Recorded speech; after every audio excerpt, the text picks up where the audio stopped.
ಇದೊಂದು different program ಅನ್ನಿಸ್ತು, ಹೆಣ್ಮಕ್ಳಿಗೆ ಮೂಗುತಿ ಕೊಡೋದು. ಇದನ್ನೇ ಏನಕ್ಕೆ ಆಯ್ಕೆ ಮಾಡಿದ್ರಿ? ಇದಕ್ಕೆ ಒಂದು ಘಟನೆ ಇದೆ ಅಮ್ಮ, ನೀವು ನೋಡಿ ಗೂಗಲಲ್ಲಿ ಸರ್ಚ್ ಮಾಡಿ. 2018 to 2019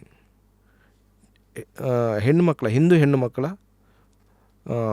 ಸುಸೈಡ್ ನೋಡಿ, ಎಷ್ಟು ಸುಸೈಡ್ ಮಾಡಿದ್ದಾರೆ ನೋಡಿ, ಗೊತ್ತಾಗುತ್ತೆ ನಿಮಗೆ. ಅಷ್ಟು ಸುಸೈಡ್ ಆ ವರ್ಷದಲ್ಲಿ, ಟೀನೇಜ್ ಆ ಇಯರಲ್ಲಿ ಯಾವಾಗ ನೋಡಿದರೂ ಟೀನೇಜ್ ಸುಸೈಡ್, ಹೆಣ್ಮಕ್ಳು. ನಮ್ಮ ಊರಲ್ಲೇ ಏನಿಲ್ಲದೊಂದು 5-6 ಕೇಸ್ ನೋಡಿದ್ದೀನಿ ನಾನು, ಉಡುಪಿ ಸರೌಂಡಿಂಗಲ್ಲಿ. ನನಗೆ ವಿಚಿತ್ರ ಅನಿಸುತ್ತೆ, ಯಾಕಪ್ಪ ಈ ಹೆಣ್ಮಕ್ಳು ಸೂಸೈಡ್ ಮಾಡ್ಕೊಳ್ತಾರೆ.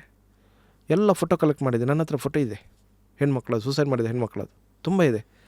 ಝೂಮ್ ಮಾಡಿ ನೋಡಿದೆ, ಮೂಗುತ್ತಿಲ್ಲ.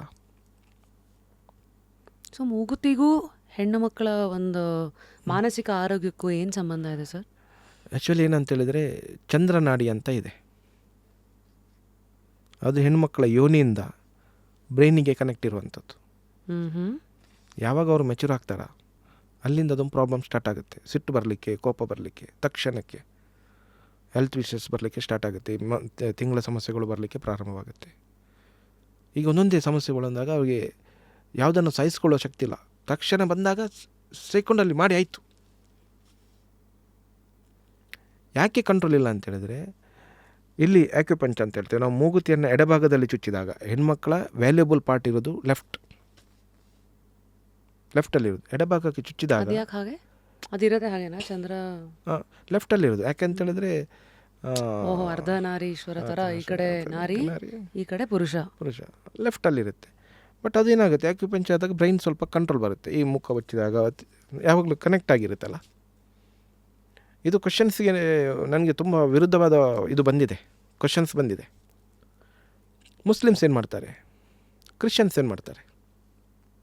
ಅವ್ರು ಮೂಗುತಿ ಹಾಕೋದಿಲ್ಲ, ಅವ್ರಿಗೇನು ಸಮಸ್ಯೆ ಇಲ್ವಾ? ಮುಸ್ಲಿಮ್ಸ್ ಏನು ಮಾಡ್ತಾರೆ ಅಂತೇಳಿ ದಿನಕ್ಕೆ 5 ಸರ್ತಿ ನಮಾಜ್ ಮಾಡ್ತಾರೆ, ಹೆಡ್ ಡೌನ್ ಮಾಡ್ತಾರೆ. ನಮಾಜ್ ಮಾಡುವಾಗ ಹಣೆಯನ್ನು ತಾಗಿಸ್ತಾರೆ, ಇಲ್ಲಿ ಪಂಚಾಗುತ್ತೆ, ಕಂಟ್ರೋಲ್ ಬರುತ್ತೆ. ಹೆಣ್ಮಕ್ಳೇ ಅವರು ಕೂಡ ನಮಾಜ್ ಮಾಡ್ತಾರಲ್ಲ, ಅವರು ಪಂಚ್ ಮಾಡ್ತಾರೆ, ರೈಟಿಗೆ ಹಾಕ್ತಾರೆ. ಬಟ್ ಇದಿದೆ ನಮಾಜ್ ಮಾಡುವಂಥದ್ದು ಈ ವಾರ ಹತ್ರ ಇದೆ. ಕ್ರಿಶ್ಚಿಯನ್ಸ್ ಮುದ್ರೆ ಹಾಕ್ತಾರೆ ಪ್ರೇಯರ್ ಮಾಡುವಾಗ. ಸೊ ಬೇಸಿಕಲಿ ಈ ಟಚ್ ಪಾಯಿಂಟ್ ಕುಂಕುಮ ನೋಡ್ಬೇಕಂತ ಹೇಳಿದ್ರೆ ಅದೇ ನೆಗೆಟಿವಿಟೀಸ್ ಹೋಗೋದಲ್ಲಿ, ನಿಮಗೆ ಕೆಟ್ಟ ದೃಷ್ಟಿ ತಾಗೋದಲ್ಲಿ. ನಿಮ್ಮ ಯಾರ ಮುಖ ನೋಡೋದು ಹೇಗೆ, ನಿಮ್ಮ ಮನೆಗೆ ನೋಡೋದಲ್ಲ, ಹನೇ ನೋಡೋದು. ನನ್ನ ಒಳ್ಳೆ ದೃಷ್ಟಿ ಅದೇ ತೊಂದರೆ ಇಲ್ಲಪ್ಪ, ನನ್ನ ಕೆಟ್ಟ ದೃಷ್ಟಿ ಅದಕ್ಕೆ ನಾ ಇದು ಇಟ್ಕೊಳ್ಳೋದು, ಬ್ಲಾಕ್ ಮಾಡುವಂಥದ್ದು. ಈಗ ನಮ್ಮಂಥವ್ರು ಸ್ಟೈಲ್ ಅಂತ ಎಷ್ಟೋ ಸತಿ ಮಾಡರ್ನ್ ಡ್ರೆಸ್ ಅಂತ ಹಾಕೊಳ್ಳೇ ಇರೋರಿಗೆ ಅದನ್ನ ಹೆಂಗ ರಿವರ್ಸ್ ಮಾಡೋಕ್ಕಾಗತ್ತಾ? ನೀವು ಅದಕ್ಕಾಗಿ ಪೆಂಡುಲಮಲ್ಲಿ ನೆಗೆಟಿವ್ಸ್ ತೆಗೆಯುವಂಥದ್ದು, ಅಥವಾ ಬೇರೆ ಮೆಥಡ್, ಈ ಸಾಲ್ಟ್ ವಾಟರ್ ಬಾತ್ ಮಾಡುವಂಥದ್ದು ದಿನ ಮಾಡ್ತಾ ಇರ್ಬೋದು. ದಿನ ಅಲ್ಲಪ್ಪ, ವಾರದಲ್ಲಿ 1 ದಿನ ಹೀಗೆ ಮಾಡುವಂಥದ್ದು. ನೆಗೆಟಿವ್ಸ್ ನಿಮ್ಗೆ ಗೊತ್ತಾಗುತ್ತೆ ಬರುವಾಗ, ನಿಮಗೆ ಸುಸ್ತಾಗುವಂಥದ್ದು, ಸ್ವಲ್ಪ ನಿಮ್ಮನ್ನು ನೀವು ಹೀಲ್ ಮಾಡುವಂಥದ್ದು. ಅಥವಾ ಒಂದು ದೇವಸ್ಥಾನಕ್ಕೆ ಹೋಗಿ ಪ್ರದಕ್ಷಿಣೆ ಮಾಡುವಂಥದ್ದು, ಅಲ್ಲಿ ವೈಬ್ರೇಷನ್ ಇರುತ್ತೆ, ಪಾಸಿಟಿವ್ ವೈಬ್ರೇಷನ್. ನೀವು ಪ್ರದಕ್ಷಿಣೆ ಬಂದಾಗ ಅದು ಹೀಲ್ ಮಾಡುತ್ತೆ ನಿಮ್ಮನ್ನು. ಈ ದೃಷ್ಟಿ ತೆಗೆಸ್ಕೊಳ್ಳೋದು, ದೃಷ್ಟಿ ತೆಗೆಸುವಂಥದ್ದೆಲ್ಲ ಮೆಥಡ್ಸ್ ಇದೆಲ್ಲ, ನಮ್ಮ ಹಿರಿಯರು ಮಾಡ್ತಿದ್ದಂಥ ಮೆಥಡ್ಸ್ಗಳಿವೆ, ಈಗಲೂ ವ್ಯವಸ್ಥೆಗಳಿವೆ.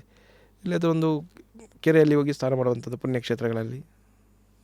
ಸೊ ಇದೆಲ್ಲ ಹಾಗಾಗಿ ಈ ಲಾಜಿಕ್ಸ್ ಇರೋದ್ರಿಂದ ಹಿಂದೂಗಳಿಗೆ ಲೆಫ್ಟಿಗೆ ಮೂಗುತಿ ಹಾಕಲಿಕ್ಕೆ ಪ್ರಾರಂಭ ಮಾಡಿದೆ.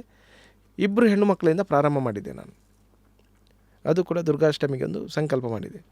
ಅದು ಮುಂದೆ ಕೊಂಡೋಗ್ಲಿಕ್ಕೆ ಆಗ್ತದೆ ಇಲ್ವ ಅಂತ ನನಗೆ ಗೊತ್ತಿಲ್ಲ. ಚಿನ್ನದ ರೇಟ್ ಎಷ್ಟಾಗುತ್ತೆ ಅಂತ ನನಗೆ ಗೊತ್ತಿಲ್ಲ. ಚಿನ್ನದೇ ಹಾಕಬೇಕಾ ಮತ್ತೆ? ಯಾಕೆ ಅಂದರೆ ಕುತೂಹಲ. ಮತ್ತೊಂದು ಬೆಳ್ಳಿದು ಮೂಗುತಿ ಹಾಕೋದಿಲ್ಲ ಇಲ್ಲಿ ಕೂಡ, ಚಿನ್ನದ ಮೂಗುತಿ ಹಾಕ್ತಾರೆ, ವಜ್ರದ ಮೂಗುತಿ ಹಾಕುತ್ತಾರೆ. ಚಿನ್ನದ ಹಾಕಲಿಕ್ಕೆ ಪ್ರಾರಂಭ ಮಾಡಿದೆ. 2 ಮಕ್ಕಳಿಗೆ ಹಾಕಿದೆ, ಹೆಣ್ಮಕ್ಳಿಗೆ. ಇಲ್ಲಿ ತನಕ 1,000 ಹೆಣ್ಣುಮಕ್ಕಳಿಗೆ ಪೂರ್ಣ ಆಯಿತು. ಮುಂದಿನ ದಿನದಲ್ಲಿ 1,008 ಹೆಣ್ಣು ಮಕ್ಕಳಿಗೆ 3 ದಿನದಲ್ಲಿ ಚುಚ್ಚುವಂಥ ಸಂಕಲ್ಪವನ್ನು ಮಾಡಿದ್ದೀನಿ. ಒಂದು 300 ಹೆಸರು ಇದೆ ನನ್ನ ಹತ್ರ. ಸ್ವಲ್ಪ ಚುಚ್ಚಿದರೆ ಅವರಿಗೆ ಪ್ರಾಯ ಜಾಸ್ತಿ ಆಗುತ್ತೆ, ಅದಕ್ಕೆ ಸಂಕಲ್ಪ ಮಾಡಿದ್ದೀನಿ. ಇದೆಲ್ಲ ನನ್ನಿಂದ ಆಗ್ತಿಲ್ಲ, ನನ್ನಿಂದ ಸಾಧ್ಯವೂ ಇಲ್ಲ. ಕ್ಷೇತ್ರಕ್ಕೇನೆ ಒಂದಿಷ್ಟು ಭಕ್ತರಿದ್ದಾರೆ, ಅಭಿಮಾನಿಗಳಿದ್ದಾರೆ, ಅವರು ಸ್ವಲ್ಪ ಏನಾದರೂ ಕೊಡ್ತಾರೆ. ಇಲ್ಲದಿದ್ದರೆ ನಾವು ಹಾಕಿದಂಥ ಚಿಹ್ನೆ ಇರುತ್ತೆ, ಹಾಕೇನಾದರೂ ಒಂದು ವ್ಯವಸ್ಥೆ ಮಾಡಲೇಬೇಕಾಗುತ್ತೆ. ಅದು ದುಡ್ಡಿದ್ದವರು ಇರ್ಬೋದು, ದುಡ್ಡಿಲ್ಲದಿರ್ಬೋದು, ಯಾರೇ ಇರ್ಬೋದು, ನನಗೆ ಅದು ಸಂಬಂಧ. ನಾವು ಪ್ರಸಾದ ಅಂತ ಮಾಡಿದ್ದೀನಿ ಅದನ್ನು.